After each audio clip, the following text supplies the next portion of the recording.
Have you ever wanted to fly to Asia in a lie-flat business class seat, but you didn't have enough points or cash to make it a reality? Well, thanks to a Tokyo-based airline called Zipair, you can now do it for the price of premium economy. In my opinion, it's just every bit as good as it is weird.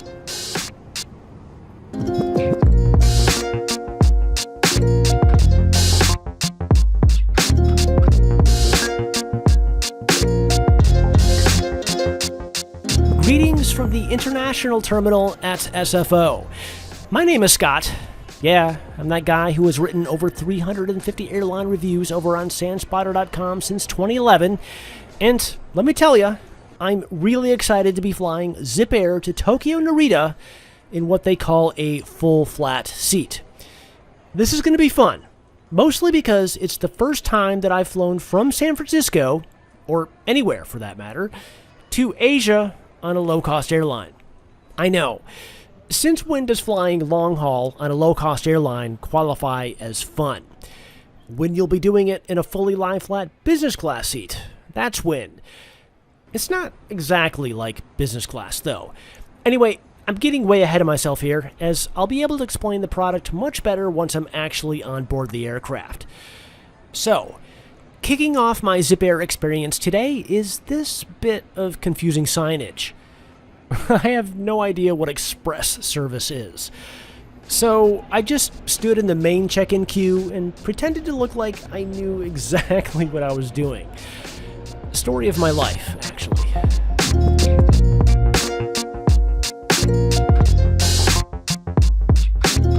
Zipair operates out of Terminal A at SFO. At least most of the time. One very long walk later, and I present to you the Zipair 7878 that will be flying me to Japan this afternoon. It's a 12-year-old aircraft, which actually started life with JAL, so flying between San Francisco and Norita is likely a very familiar assignment. I kind of wonder how it feels about being demoted to a low-cost airline, though. That's gotta hurt. At least a little. Then again, maybe not. I've heard nothing but good things about Zipair so far, and that's why I'm curious to test this out for myself. I mean, how bad can a fully lie-flat seat really be? Especially considering how well things have been going so far today. This flight looks to be dead nuts on schedule, which doesn't always happen when choosing the least expensive option. Anyway, Gate A12, just like all international gates at SFO, boards from the lower level. So, here I go, back to Asia, the cheap way.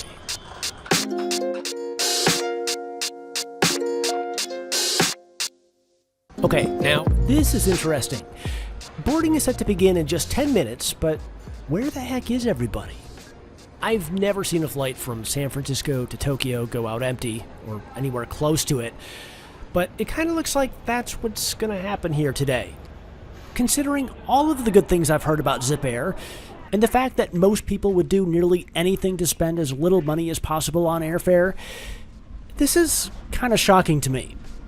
Could it be that the idea of low-cost, long-haul is less appealing to the masses than I assume? Shout out to JAL and ANA executives watching this video who are no doubt grinning from ear to ear right about now.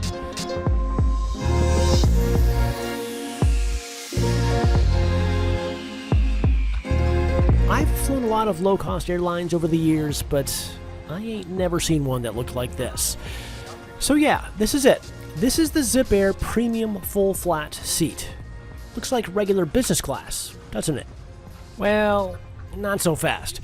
Of course the seat is fantastic, with all the controls you would expect, but that's pretty much where it ends. Notice anything missing? The most interesting thing about this is that I don't think that I'm actually going to mind not having a video screen for the next 10.5 hours. I mean, this is still a full-fledged, long-haul international business class seat with everything that I want. Things like power ports and a ridiculous amount of space. It's easily as roomy as what you would get in ANA or JAL business class. There's a lot of little storage cubbies too, which will come in handy to store the things you brought on board with you, such as iPads and snacks. You brought an iPad and snacks, right? Not to get too far ahead of myself here, but bringing your own in-flight entertainment and food isn't necessarily a hard requirement when flying Zipair. Yes, it'll make your experience better, but it's not like they don't have any in-flight service at all. Of course, I didn't know that yet, which is why I was feeling anxious as I attempted to figure out my strategy for... Ooh, check this out. Adjustable armrests. Basically, what I'm trying to say is that it's hard to feel apprehensive about flying low-cost long-haul when you're sitting in a seat as nice as this.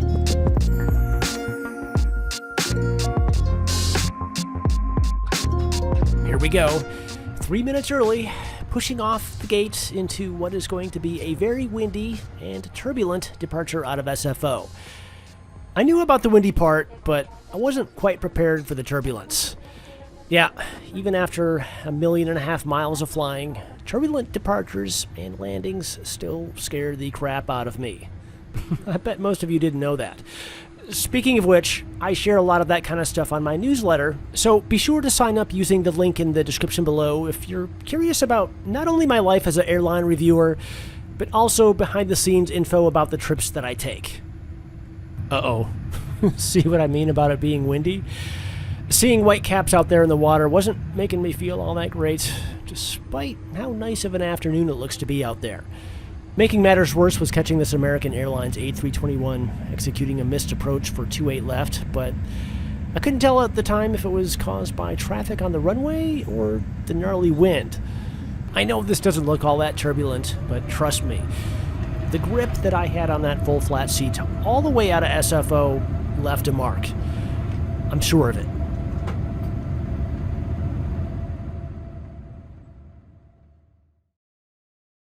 To all of you who may be snubbing your nose at this because there's just no way that you could do a long-haul flight without video entertainment, guess what?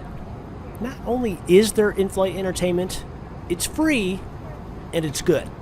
You can access it via the Zipair portal on your personal device, which contains a lot of other neat features, such as a moving map showing your progress of the flight. It's mostly reliable and fast, mostly. But overall, it's a really nice in-flight entertainment product with a small but decent selection of movies and TV shows. The portal is also the place to order food and drinks, which I'll explain and demonstrate later in the video. But for now, it's Minions time.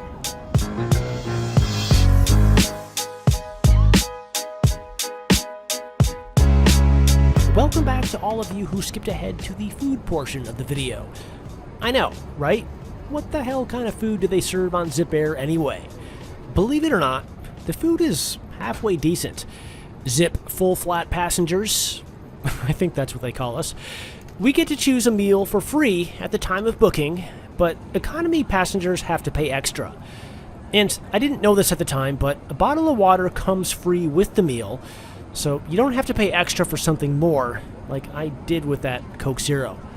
The meal I pre-ordered for today's flight was a little something they called meatball tomato sauce with cheese. Looks about right. Just a warning though, it's important to manage your expectations about the meal service.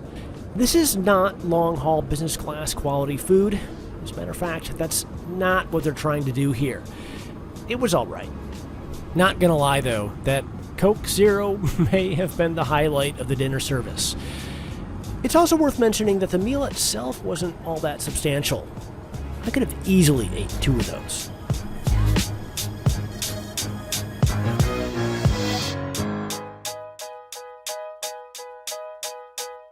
Now that the meal service is over, this is where the Zipair full flat experience starts to become more like regular business class. I mean, I'm sitting in a pretty fancy seat, in a dark cabin, in near total privacy. Just the same as I would be doing in either ANA or JAL. There are some differences though. That blanket, she had to pay extra for that, something I wasn't willing to do considering how typically warm the cabins are on Asian airlines. And yeah, maybe the lavatories aren't as fancy as the ones on the ANA 777-300ER. This kinda looks like my recent Norse Atlantic 7879 bathroom break, doesn't it? It's a pretty tight fit in here, with basic, non-Japanese style toilets. So basically, if you want the toilets to do the wiping for you, I guess you're going to have to fly JAL or ANA. Which, based on seeing how empty this economy class cabin is, I'm guessing that flying JAL or ANA is what most everyone else was doing today. This was easily the emptiest Trans-Pacific flight that I've ever been on, even more than what I experienced in March 2020, just as everything was starting to unravel because of the pandemic. This looks bad. Anyway, with 6 hours to go still, I've got an important decision to make here. Do I go casually reclined or full flat? Of course I'm going full flat. I may not have a blanket or a pillow, but there's just no way I'm not going to take full advantage of a lie flat seat.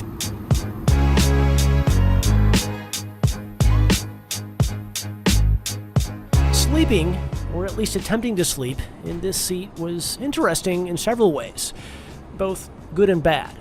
Most importantly is that I kind of like not being blinded by everyone else's video screen. The cabin was noticeably dark. It was also noticeably cold without a blanket. Pro tip, pay extra for the blanket. On the subject of paying for things, it's important to remember that nothing is free in a Zipair full flat seat other than that first meal. You even have to pay for mid-flight snacks. And underwear.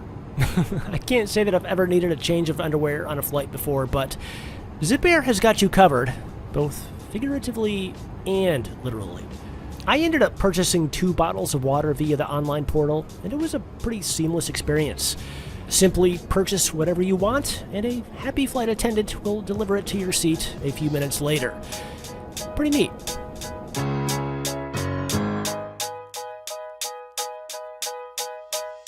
Whether I liked it or not, Ohayo gozaimasu. They turned the cabin lights on with about an hour and a half to go, which kind of surprised me because I didn't expect there to be a formal pre-landing meal service. That's not to say that I wasn't planning on eating, though. Right before getting on the plane back at San Francisco, I purchased an assortment of the most high-calorie, high-protein stuff I could find, which, thinking back on it, was kind of stupid considering that all of this cost me more than what it would have cost to purchase something off the Zipair Inflight menu. That's what I get for trying to outsmart Zipair, I guess.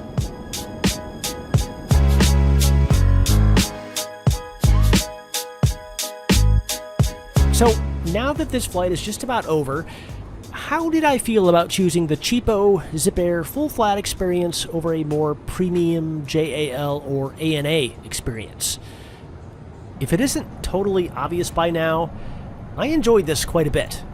The quality of the in-flight service and professionalism of the cabin crew is exactly the same as what you would get on any other Japanese airline, which, if you're not familiar with Japanese airlines, is always phenomenal. I felt very well taken care of, properly looked after, and perhaps most importantly, as easily as rested as I would have been after flying in ANA or JAL business class. Okay, yeah, the food was probably of lower quality than what you would get even in economy class on those other airlines, but when you're only paying a quarter of what the other airlines are charging, it ain't all that bad. Anyway, welcome to Tokyo. Norita, more specifically, which is pretty far away from Tokyo, but close enough to be technically correct. We actually arrived 11 minutes early, so the current time is 7:54 p.m., even though it kind of looks like 2:40 a.m. out there. And, well, the entire experience went so well that I'm actually having a hard time finding anything critical to say about it. I guess if I had to do it again, and I'd certainly like to, there are only 2 things that I would do different. First, I'll pay for a blanket and pillow. And second, I'll also pay for a pre-landing meal. My seat choice was perfect. Nice job, Scott. As was the decision to not pay for the amenity kit, which included things like an eye mask, toothbrush, and all those sorts of things. But the question is, will there even be a next time? The load factor on this flight was abysmal, and my assumption is that these airplanes need to go out full most every day for this to remain viable.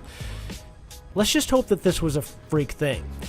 Anyway, thanks for sticking it out all the way through to the end. I really appreciate it.